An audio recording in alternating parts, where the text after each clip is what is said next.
Hi, everyone. I'd like to begin the session by acknowledging the first peoples of the land on which we meet today, the Darug people.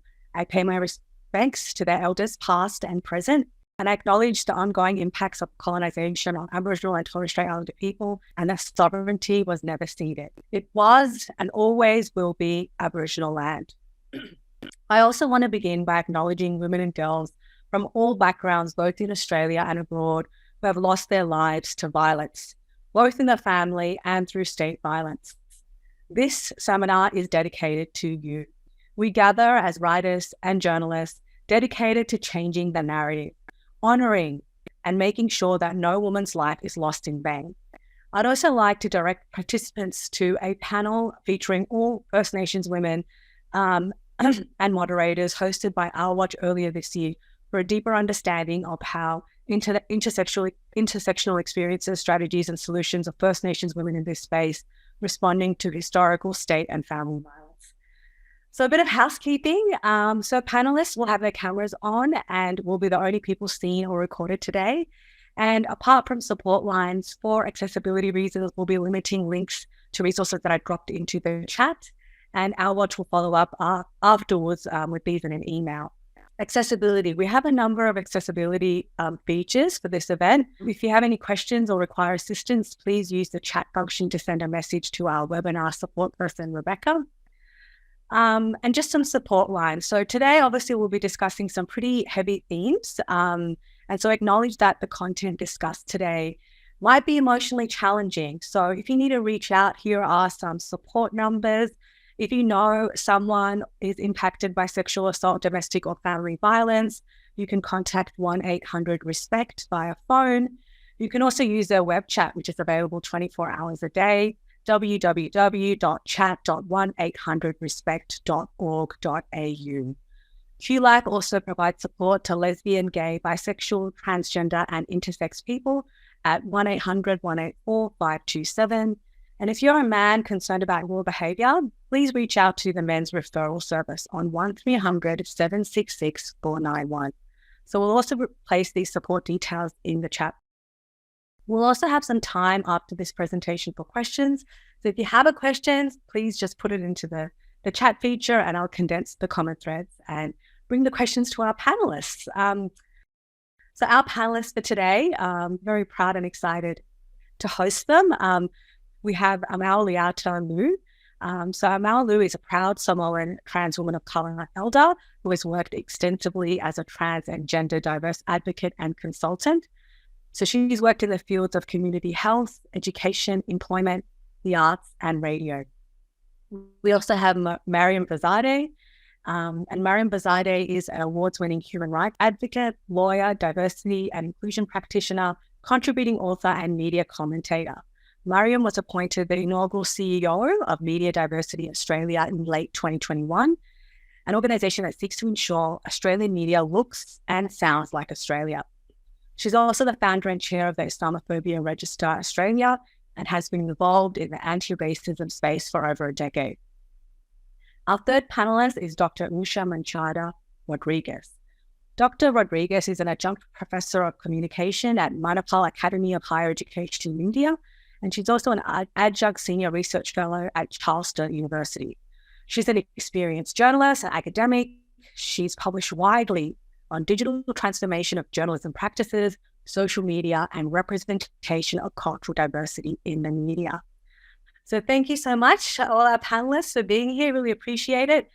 And so this panel is really all about the intersectional challenges faced by women of colour and how they compound the kind of violence that women of colour experience, and looking at ways in which reporting can be more nuanced and strength-based to kind of highlight some of these challenges. And so hopefully these panelists can inform your work and inform thinking around how these issues are presented in the media and in the wider sphere. So thank you so much for being here. And I guess I wanted to begin the panel by asking you all, what are the challenges faced by women in your community, to kind of go through what you see are the challenges. And we'll start with you, Mariam.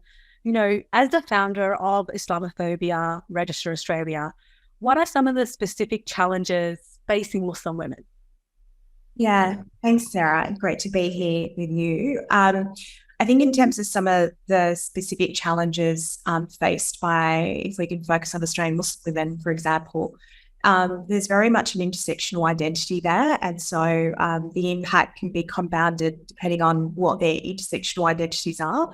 The Islamophobia Register puts out research, and the fourth report we put out earlier this year speaks about what Islamophobia is very much gendered, which probably doesn't surprise anyone. So 78% of the victims of Islamophobic attacks are women, 70% of the perpetrators are men.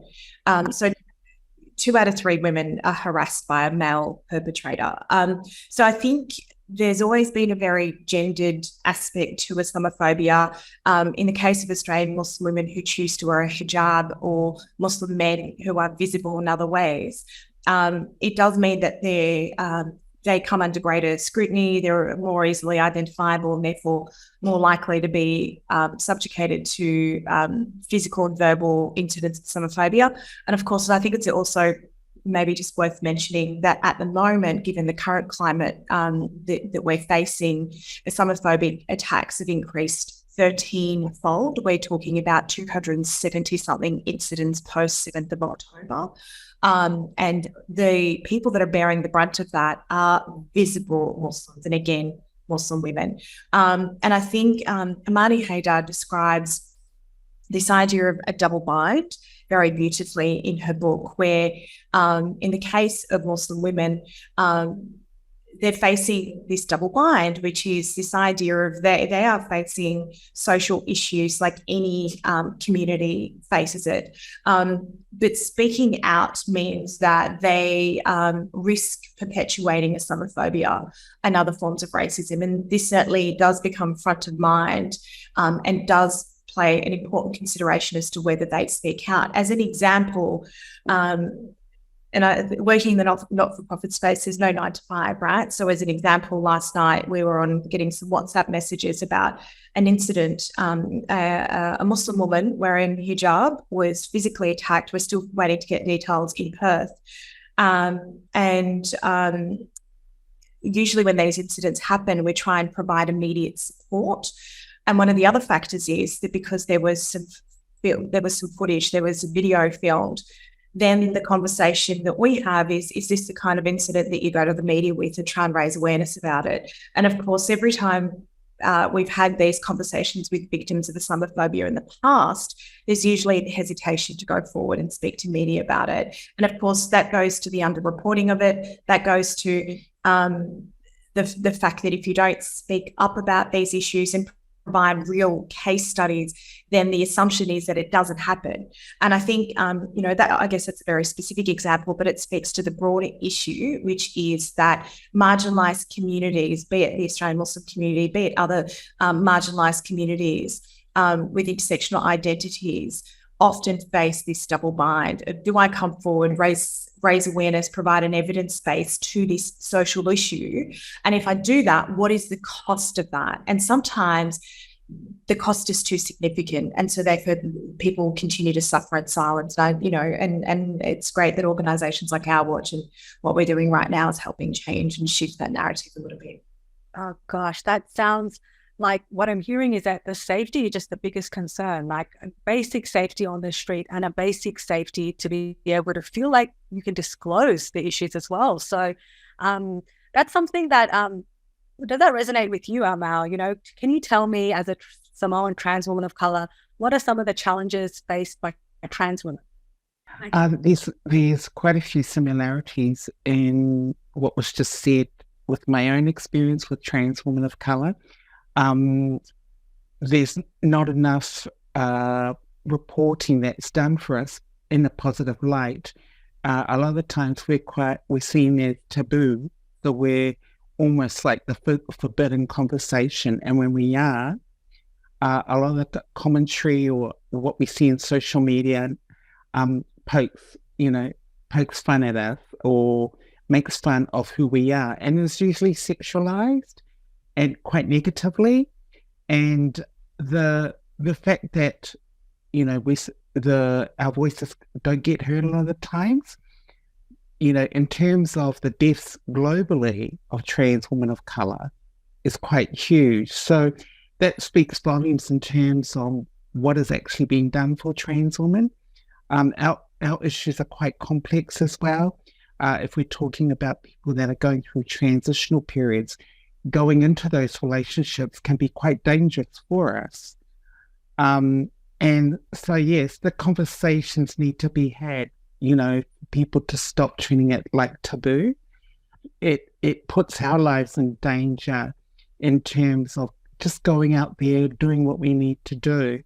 And when I've been doing research here in Australia to see what specific organizations or what is out there in terms of our community, there's been very little done.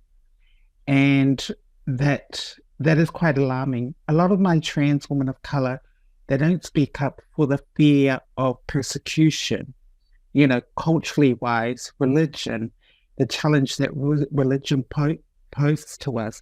But the fact that even to be in relationships is either, non-existent or seen as taboo. You don't talk about it. And that sets the precedent for a lot of my trans sisters to be in those kind of relationships that go, well, there's misogyny, there's someone quite demanding in the relationship that's quite powerful, and our trans women of color are scared to speak up.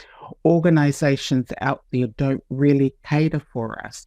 We have specific needs, we have specific cultural needs, and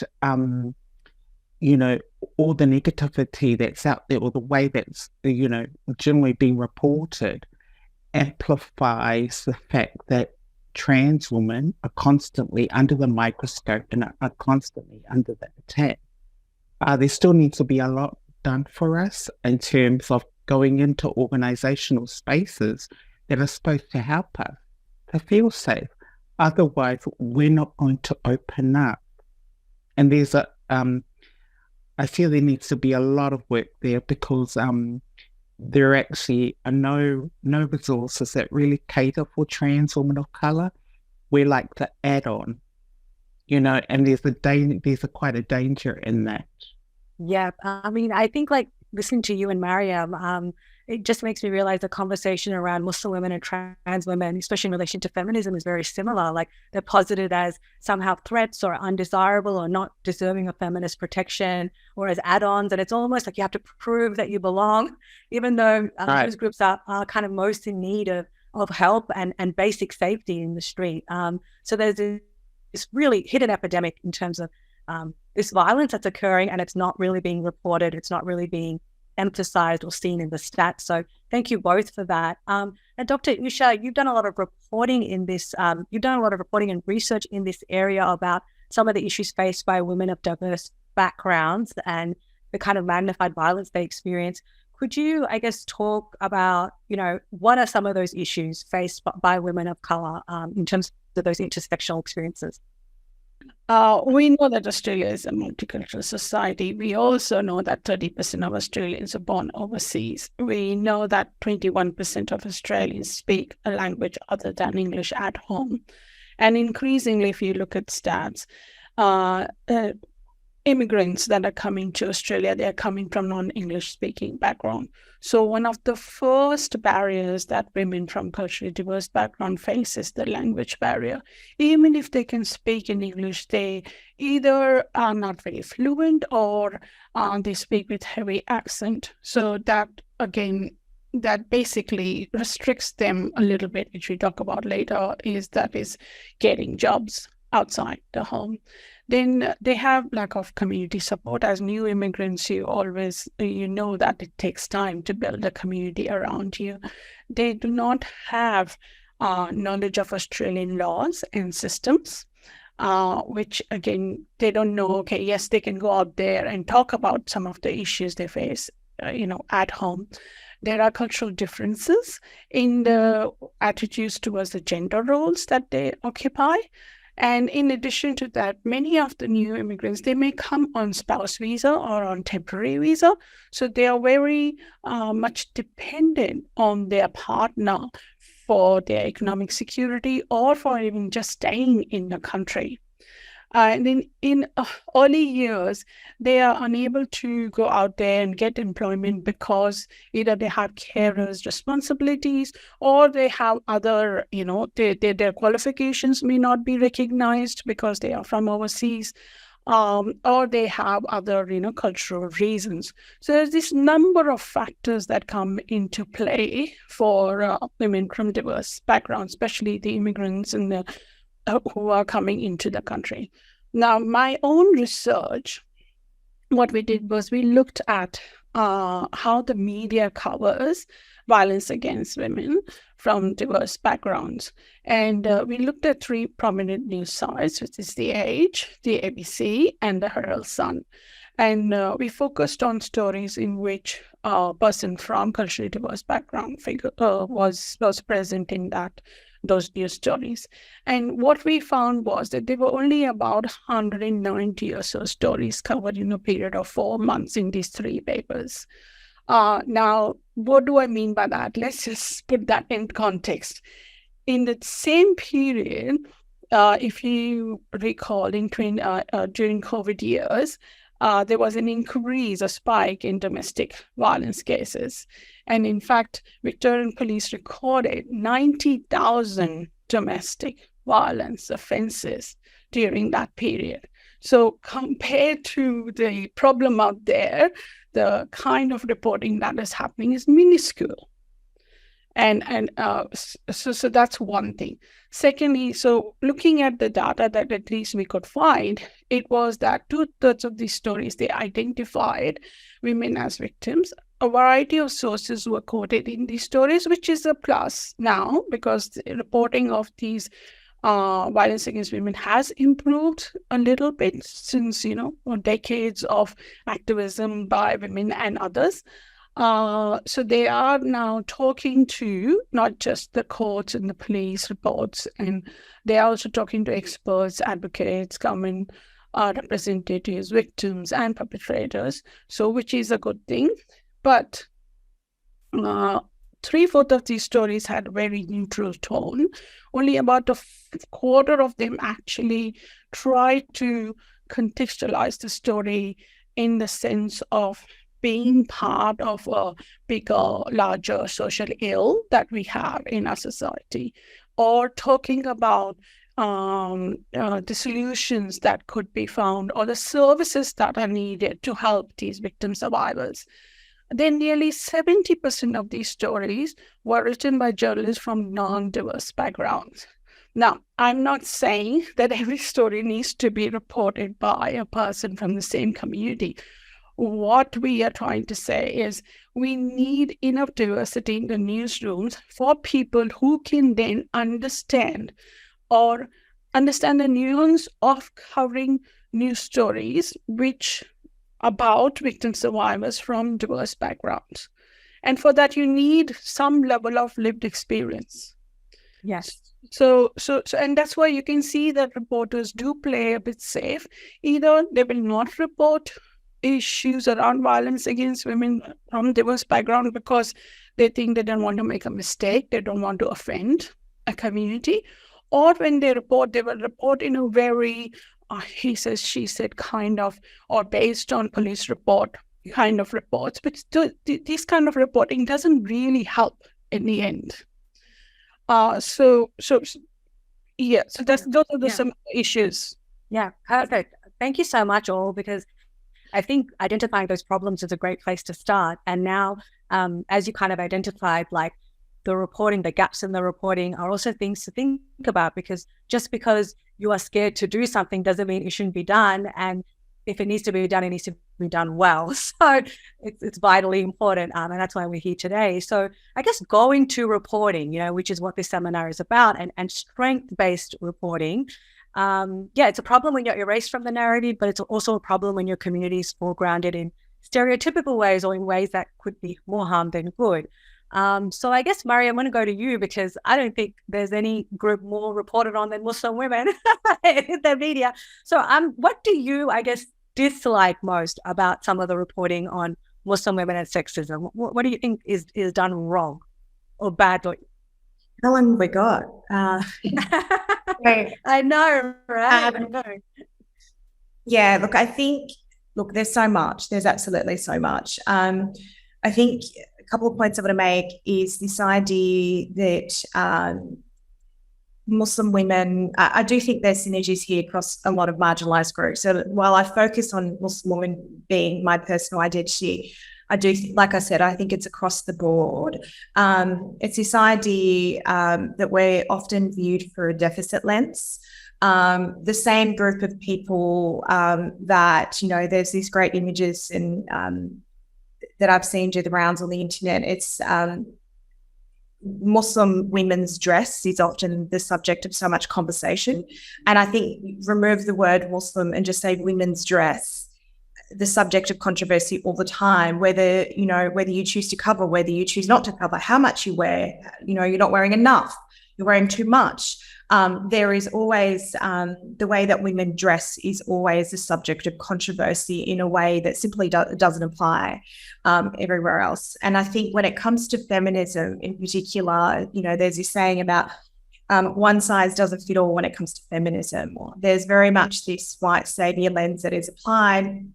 And so when it comes to Muslim women, for example, and we kind of saw how this played out, and there's more to unpack here, but just very briefly, I might just mention how it played out in the case of the very horrific things that happened to Iranian woman Mahsa Amini, and the global attention that got in terms of, very rightly needed the global attention around hijab mandates. But of course, you never get any kind of attention of that scale when it comes to hijab bans.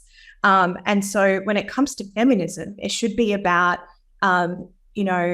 advocating for a person's right to choose, about their agency, about their sovereignty. But we do find feminism, media coverage, public attention, public sympathy tends to follow the line of what seems to suit a Western lens or a Western agenda, which is we are, against people being forced to wear hijab as an example, but we will not speak up if equally women want to cover and they can't, and there is a ban. So it's very selective feminism, it's very selective empathy. And I think the point made earlier about needing to contextualize issues and recognize that these issues are not black and white. They do, and this is where I think having diversity in newsrooms is so important, because it provides that context, it provides those insights. But we also know those insights in that context is not welcomed necessarily, because of course, this idea is that this concept of bias comes into play when it comes to media, where it's assumed that the default non-biased position is that of perhaps a white lens, that comes with no bias. That's the assumption that that's the default starting point. And we're seeing that play out at the moment with journalists speaking up about the coverage of what is happening in Israel and Gaza. We have seen this play out, and I'm just providing broader examples. We've seen this play out in the context of coverage in Australia of the referendum, where journalists of Indigenous backgrounds have been accused of advocacy and bias. We see these play out time and time again, be it the plebiscite, be it, whatever the current issue of the day is, there's this assumption that the diversity that one brings to journalism, is advocacy, or that it's bias. Not that it provides deep, rich insights. So I think that is something important to discuss and unpack further. And I do think that while we continue to look at these issues from that lens, it continues to be a problem when we don't get the richness of the perspectives, that these issues that are so, live issues with deep complexities that we really do need to lean into journalists in newsrooms that have those deep insights from those impacted communities, and can present this to the public in a way that actually helps shift the dial. Yeah, 100%. And going to that diversity question, people with lived experiences or people who bring kind of an insight into these issues, that is actually something that should be valued, and I think we saw a need to, a lot of that coverage around, women's experiences in, sexual harassment in politics and issues around pay parity, like female journalists were attacked as being somehow biased in bringing to fore issues in their own newsrooms. So there's that tension of like, well, newsrooms are also guilty of the inequalities that they're actually trying to expose. So it's a really tricky area. Now, Amal, going to you, Mariam talked a lot about like this emphasis on women's appearance and sexualization and how that's kind of weaponized against them. And it's quite anti-feminist, but it seems to be this real kind of obsession. And I guess going to you, what is something that what are issues that you dislike around reporting of trans women and trans issues in the media? What are some of the things that you've kind of that, oh, look, that's actually quite wrong, or that's quite harmful? When reporters emphasize the gender, like emphasize she's trans, when at the end of the day, she is fine with a lot of my community members, or he is fine with a lot of my community members, there seems to be this constant thing about just using the words trans. It kind of amplifies us in a negative way when people see that word reported in, such publications as was mentioned before. Some of those publications, continue to this day to, keep referring to some of my community members, what they were originally born as, or dead named as. Dead naming refers to calling somebody as their former birth, sex name, which they choose not to be named at this present situation. So such things as those cause quite a bit of harm. It only encourages people to have a go at us. You're speaking about someone's former gender. You're speaking about someone's name which they choose not to, and that's quite harmful. I think of the mental health of trans women, period, or the trans community, period. We still have laws and regulations and policies that don't protect us in the working environment or just in the general environment. We have states that have different law systems pertaining to people who identify, we have a law here in New South Wales that can be quite challenging for my trans community. Whereas in Melbourne, they have quite a few laws there that do protect us. So things like that, when we look at Australia-wide, what is the view of Australia as a community? Is probably still seen negatively, and that doesn't bring it doesn't favour our issues to be addressed the way that they should be. But looking at, like just the gender in itself, the more visibility we ask for, it's like a double-edged sword.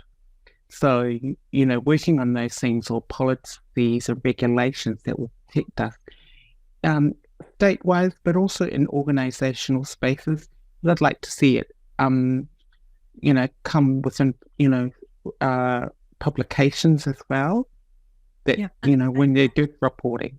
Yeah, and Amal, you mentioned earlier something about, there was the reporting of a murder in Queensland of a woman, and the way that she was depicted was quite horrific. Can you tell us a bit about this case and how it was reported and why it was harmful? Yes, it was a good friend of mine, my young Presario. It happened about 6-8 years ago, and the way that story was reported from certain publications, but also TV media, was horrific. The focus was on her being a trans person, and they named her in a derogatory term, using the word tranny, and just they made her out as this monster, but in reality, it was her partner that caused the death. The fact that she was murdered the way she was murdered, the way that there was nothing there that protected her, and the fact that they chose to highlight that she was trans. They writ it as trans, and referred to her as, quote unquote, like a tranny monster. That is so offensive on so many levels. Why, when my community sees that kind of reporting, why would we want to come forward, with our issues, or why would we want to be? So things like that, getting that reporting corrected, and having some kind of procedure that they have when reporting that will kind of safeguard us trans women, especially. Yeah, thank you so much. And I'm so sorry for the loss of your friend. And I hope these kinds of workshops help ensure those things don't happen ever again. So humanity and safety are the two common things I'm hearing from you panelists here. So I'll take this question now to Dr. Usha. From your research, how do we change the narrative to ensure strengths-based reporting that emphasizes humanity and safety? So I guess first thing first, why? Why do we need the media? It's an obvious question, but the media plays a significant role in not only raising the awareness, but also factualizing violence against women. When things get reported, people know, and then they may focus on that issue. The framing of that violence and the presentation of the violence is also important, and all of that feeds then into the kind of services that are available to women, victim survivors, and as well as changing people's attitudes. Now, even in 2023, we are talking about people's attitude because survey after survey, all the things have improved, attitudes have improved, but still there are people out there who believe that domestic violence is equally committed by men and women, who believe that a quarter of the correspondents in an annual survey said that a woman who does not leave an abusive partner is partly responsible for the abuse to continue. That means there is a total lack of understanding of why women do not leave violent relationships. There could be a number of reasons, and that's where intersectional factors come into play as well. And there are psychological factors and other things. So our statistics actually says that 95% of all victims of violence, whether it's men or women, experience violence from a male perpetrator. So let's just stop pretending that, we are making this a gendered issue. It is a gendered issue. That's it. So there are many such misconceptions, and this is where we think that the media can play a role. Now, media here means the traditional media, the mainstream media, community media, and also social media for that matter. We've already seen the power of #MeToo movement on social media. So to improve the reporting of violence against diverse women, we actually need more reporters from diverse background. We've already talked about that. We need journalists to get trauma training, which is because when they are reporting violence, they also need to be able to, absorb that and present it in such a way. And they need training to offer dignity to victim survivors. So the way they present was victim survivors in these stories. Journalists have, in an episodic way, and a few reports that we found have started questioning some of the legal restrictions within which they work and how they cannot report many things. And then that is a good thing because there's a dialogue, there is an awareness. Let's change some of the settings where the government needs to play a role.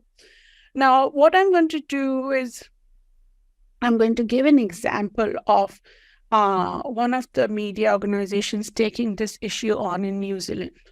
So just to very briefly mention that I and Andrea Baker, we edited a book last year on sexual violence, reporting of sexual violence in the media, especially in reference to the #MeToo movement.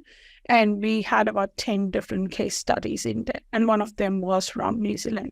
And in the book, what we actually advocate is what's called campaign style of journalism, which is, and you, Miriam, you refer to the advocacy part of it and how people blame journalists, some of the journalists from diverse background taking this stand. Well, media is about social change. Media is not just about reporting things in a neutral way, he said, she said. Media is about also changing some of the social ills that we have to raise that awareness and to make the change. So which means we are not saying that media should go about, become totally biased in the way they report. The reporting in that sense still needs to be objective, but we need to highlight more stories of violence against women so that people are aware that what is the extent of the violence that is happening at home and outside home. Yeah. So in this case, in New Zealand, there is a online news organization called Stuff.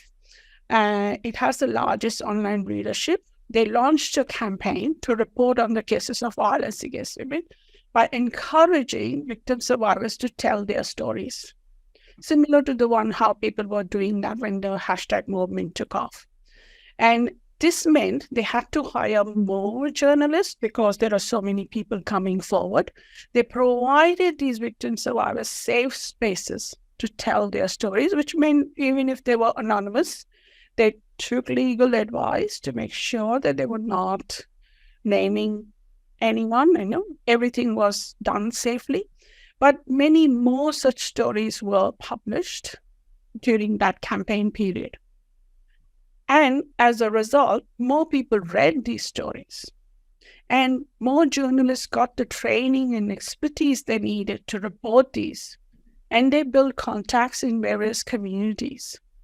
So we need something like that, a kind of solution-focused journalism where we go, okay, a media organization, a couple of media organizations in the country can take this up and say that, okay, let's do something about this. Yeah. And that was interesting. I think that you had mentioned this before, that those stories were first-person stories, women's accounts. So that was quite drastically different than the authorial voice. Yes. What can you tell us about the nature of these stories that were used in this campaign? Yeah, so basically it was the victim survivors coming forward and saying that, okay, yes, I was a victim of domestic violence for such a long time, and I never said anything to anyone because I didn't know where to go. And then there were the stories of sexual harassment, there were the stories of sexual violence. And we already know, I come from the university sector, and we already know there's quite a bit of pressure now coming on the government to do something about getting universities to take note of how many sexual assaults happen on university campuses. So we're not saying the universities are responsible, but something needs to change. Yeah. Thank you so much for that, Dr. Usha, because, we're all, I guess everyone in this panel are people who are coming from, how can we be better? They are actually committed to this issue, and they want to change their own newsroom. So obviously everyone in this panel are on the side of doing more. So I really appreciate those solutions and looking at ways in which places have done good work. And what I'm hearing is more culturally diverse reporters, greater dignity in reporting, maybe being creative, thinking about first-person accounts, using multimedia, kind of just, trying things that are maybe outside of the box. And from Mariam, I'm also hearing this idea of interrogating what does balance or bias mean, because what is the role of journalism? Is it, to take power to account, to interrogate? So, I think I read something somewhere about, the journalism objectivity should be really in the method and in your methodology. The objectivity needs to come in there. But once you use that method in terms of interrogating the evidence, the outcome should be you should use all of that, the evidence, treat it with objectivity, but the results of that evidence actually use your kind of interrogate that, and so I think that's actually all really good points that you've all made. So Mariam, going to you, I guess, what do you want to see change in terms of the reporting of violence against women in your community? What are the things that kind of you wish, could be done better or could be framed differently? Yeah, I think just more nuanced coverage that speaks to, and sometimes this is hard in the news cycle, and I think the broader issue here is about why it's not happening. Like, I think we can give suggestions and advice as to how to do what to do better or how to improve things, but I think it's worth noting as to why it's so hard to shift the dial on this. Part of that reason is that we're in a 24-hour news cycle. Like it or not, media outlets, depending on who you work for, do have particular slants on certain issues. And so for me, this is a systemic issue. It's not one or two journalists that can potentially fix this and provide more nuanced coverage. It's very much a broad systemic issue, which is why the work we're doing at Media Diversity Australia is industry-wide. It's about speaking to the industry, taking them on a journey around all of these issues. But I think in terms of, I think this might be stating the obvious, but let's not paint individuals or groups as caricatures. Like, it's provide nuanced coverage. And I've often said throughout the years of, media commentary that I've done that, don't just call me up because there's been, and this is quite literally, don't just contact me to provide commentary because there's been a terrorist attack somewhere. I have a skill set outside of being an Australian Muslim woman. I have other, I've also got a skill set outside of being an Afghan Australian. So don't just call me, when there's a Taliban that's taken over.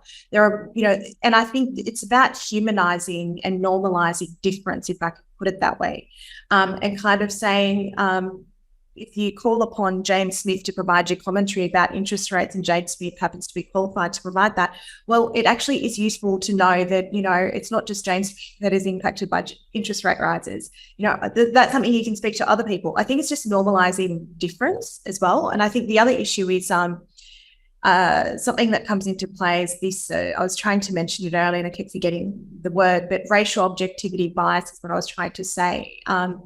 That's, I think, really important. One of the things that also comes into play is this, we've heard about this idea of both sides, you have to cover both sides. And I think, there's that wonderful saying about if one expert's telling you it's raining, another expert's telling you it's not raining, your job is not just to report on both. Your job is to actually open the window and check if it is raining.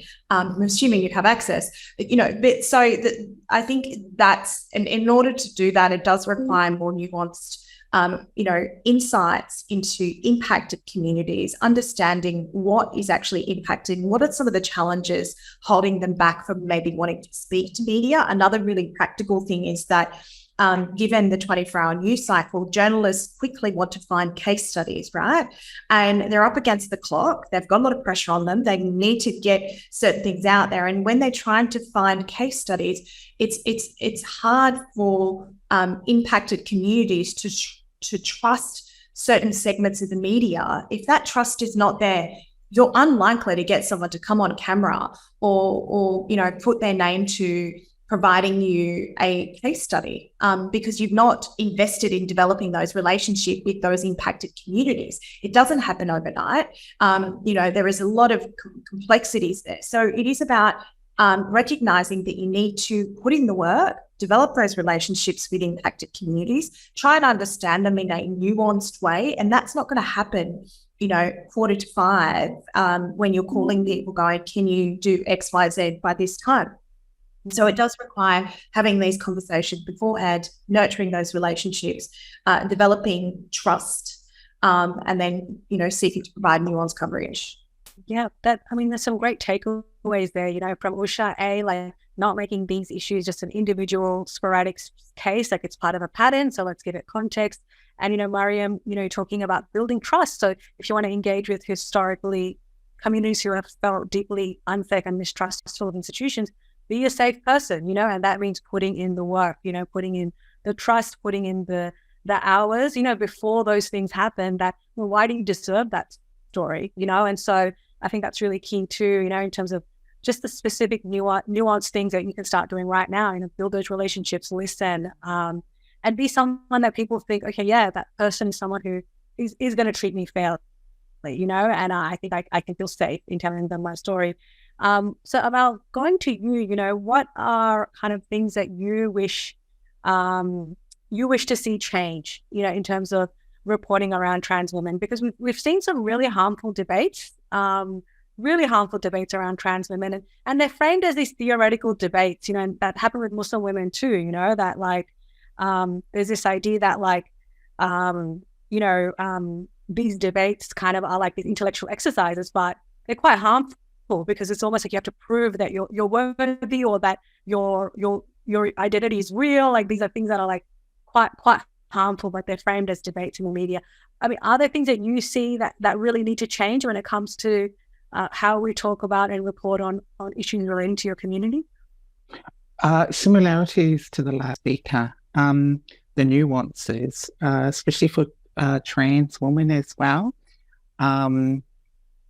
would be so much that we're up against. And, it'd be nice to have some positivity or positive stories for us.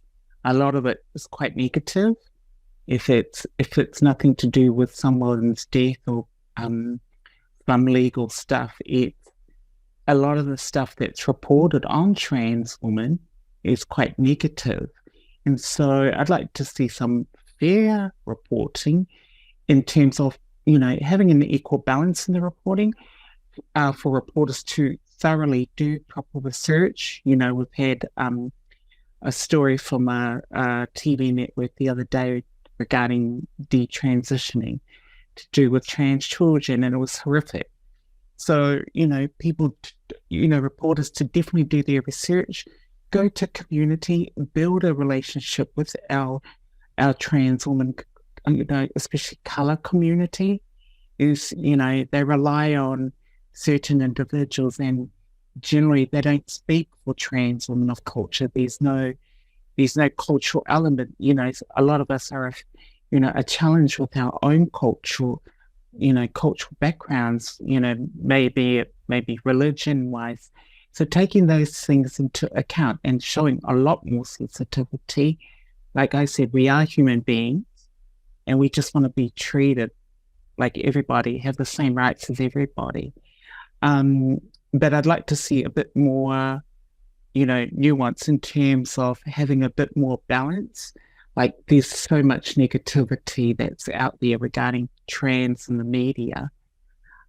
It would be nice to just, kind of back off, or allow for us to thrive like everybody else, allow for us to have some peace or bit of grace, I'd just like to see a bit more fair reporting. And with regards to that reporting, to really thoroughly check the information, and really look at the experiences of trans people, the way that's what has been reported in the past. That's something I feel they can learn from. But I'd just like to see a bit more thorough reporting and fact-checking, and building, trying to build a relationship with our community in terms of the way they go about reporting. Yeah, I mean, I think it's just like being there in the good times and in the bad, just like with a friend, that you don't deserve, the good times if you're not, you have to be there through all of those things. And I think that's a great takeaway, that reporting on violence against women is not just about the intense and distressing stories. It's also about the celebration. It's a celebration of the successes. It's the stories of resilience and of strength and overcoming. So they are as much stories that support, preventing violence against women as, the reporting on the actual violence. So that's actually a really, really great point. And thank you for bringing that to our attention. Look, we don't have that much time left, but I do want to make sure the participants get a say as well. So if you have a question, please drop it in our chat box, because I think our participants would love to engage with you. So I'm just having one eye on that. So please feel free to drop your question in there. I did have one other question, for you, Mariam, because I think you touched on this earlier, and I think it would be remiss of us not to touch on this issue, because it's such a global issue right now. What's happening in Gaza, what's happening in our news cycle, journalists feeling kind of besieged. And, this idea of like the state violence is very similar to family violence. Like they kind of operate in similar ways. And, you see this idea of like coercive control, where there's like not only physical violence against a group, but, controlling their movements. This idea of DAVO, which we've heard of, which is like defend, attack, reverse victim and offender, and gaslighting, like denying someone's experience. So you arrived as a refugee from Afghanistan as a young girl in a country not only governed by, the brutal Taliban, which ruthlessly repressed women's rights, but also was occupied by various foreign forces who, claimed to save Afghan women. Could you speak about the impact of, I guess, war and conflict as an intersectionality? Yeah, thanks, Sarah. I remember going on Q&A and speaking to this very issue off the back of, Taliban 2.0 returning to Afghanistan and bringing up the issue of women and children and mentioning it was very much the guise under which, the Western world went to war, not once, but multitude of times throughout history. And that the care factor for women and children in Afghanistan at that point when I was speaking about it just seemed non-existent. It seemed that the politics very much overrided that. So, yeah, I mean, there's a lot to say, I think, on this issue, but I do think, you talked about gaslighting and we've talked about media framing and I think all of this absolutely comes into play. I think this idea, I know this very vividly at Media Diversity Australia. We know that the power that Australian media hold, particularly legacy media, but also digital media that have substantial reach, the language that they use, the framing that they use, the words that they choose to omit, the perspectives that they choose to include, and by extension, whose voices are therefore excluded, it absolutely plays a role in the public's perception of an issue. I think no single community has a monopoly when it comes to domestic and family violence. And yet, depending on who's telling the story, who's framing the story, whose perspectives are put forward, how it can be portrayed in mainstream media can have huge broader implications. And having sat on the board of Our Watch many years ago, I'm very familiar intimately with the incredible work that they're doing to actually help shift the dial on this, and working directly in this webinar as an example, but also working directly with journalists through fellowship programs and other things that they do is so important. And I think has had a very obvious impact to the rhetoric that we are seeing and the way that journalists and media are now starting to frame these issues and have more nuanced coverage. But this is ongoing. It needs to continue. And I think there's some great learnings from this space for other spaces as well. Yeah, I mean, what upset you most about the way in which Afghan women were framed in those conversations that you had to take part in? I think just being viewed through a deficit lens, this idea that they absolutely lacked agency. And as I said, this is there's synergies across other diverse minority groups and how they are framed, but it's just the lack of agency that if they made a particular choice, that must, pitying them for that. And I think that's been largely the lens that has applied to so many issues where there is this superiority that the West knows better, that we can do things better and just be, so I think that's the framing that has always been problematic. I know that it's something I've tackled myself in trying to humanize myself. And having done lots of media commentary for many, many years, I found that the way that I could bypass traditional media was to go on the socials and provide perspectives there, because it's not edited. I was able to reach the masses directly. And I've spoken about how that's been a very empowering process for me. But of course, not everybody has that luxury or that privilege of being able to provide their perspective. Yeah. And, that deficit lens and that kind of white saviorism, it's something that people are not even aware of, that unconscious bias. So going back to balance, we've got a question from the chat, which is a great question. And Usha, maybe you could speak to it. does this kind of interrogation of balance need to start at universities? Like, is there something wrong with the way we're teaching journalism? Like that, it's this kind of rigid both-sidism that is not taking into account power disparities. That's not taking into account, the social change that kind of journalism has always historically been a part of. Like, what do you think needs to change in terms of how we teach these concepts of balance just straight out of journalism school? Well, yeah.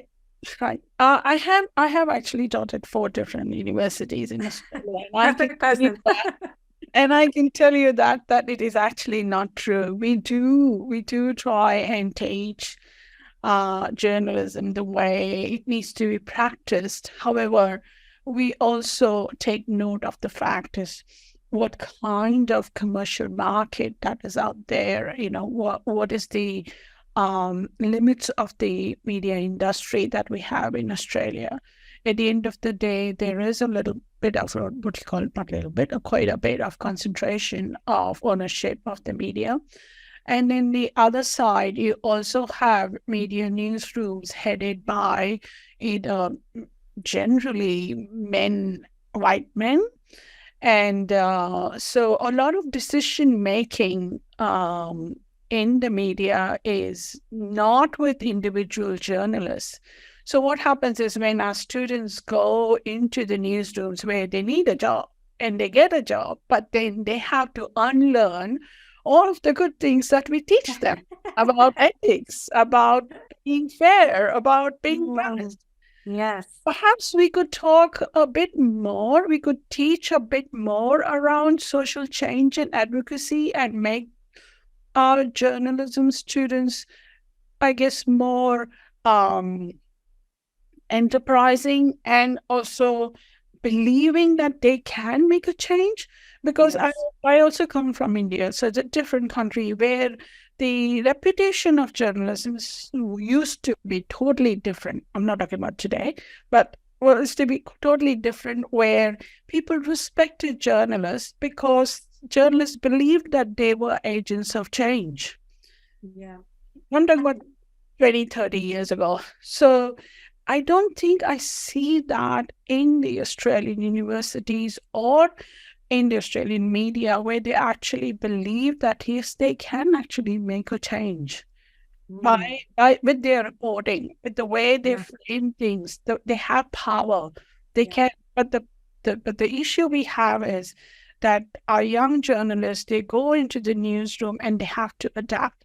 And the second thing I wanted to make about diversity was that just having 1 or 2 reporters in the newsroom who are from diverse background is not going to change anything.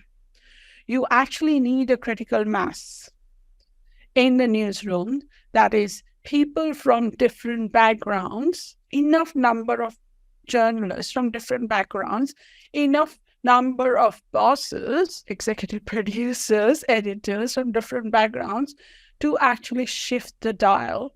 So to some extent, media is powerful even today, where it's all dispersed between traditional and social. But we do need the power to shift from certain people's hands. Yes, I think that's 100% right. And that's a great point to Tom's question, is that sometimes the education is great in the universities, but the practical realities of being a leading journalist, dealing with your bosses, dealing with corporate agendas, dealing with, the pressures that you can, and that might be where universities step in and actually teach students less of the beautiful theory, but maybe you guys need to equip students on what do you do if your boss tells you to do X, Y, Z? And it's uncomfortable for you, and you actually, how do you navigate that as a junior journalist with not very much power? So thank you for that. That's a beautiful ending, I think. So it's 1:30. We had one more question about a white woman. How can I be a best ally to Muslim women and COL communities? I think being here is really the answer, isn't it? Listening. So I appreciate all of you being here. Before we go, I ask you to take out your phones and scan this QR code. Please do a 60-second survey on how you enjoyed the session so we can keep doing more. Our digital moderator, Jess, will drop the link into the chat. It's entirely voluntary, but we really appreciate your feedback. just to see the effectiveness of the content. And Jess will also drop some information about the data collection in the chat. Thank you so much to our panelists. You were brilliant. Thank you to Jess, our digital moderator, and for our watch for hosting this event. And just a reminder that we have our support line available if you need to reach out. And if you want to continue the conversation, please follow Our Watch on Instagram or Twitter. Thank you so much for being with us today.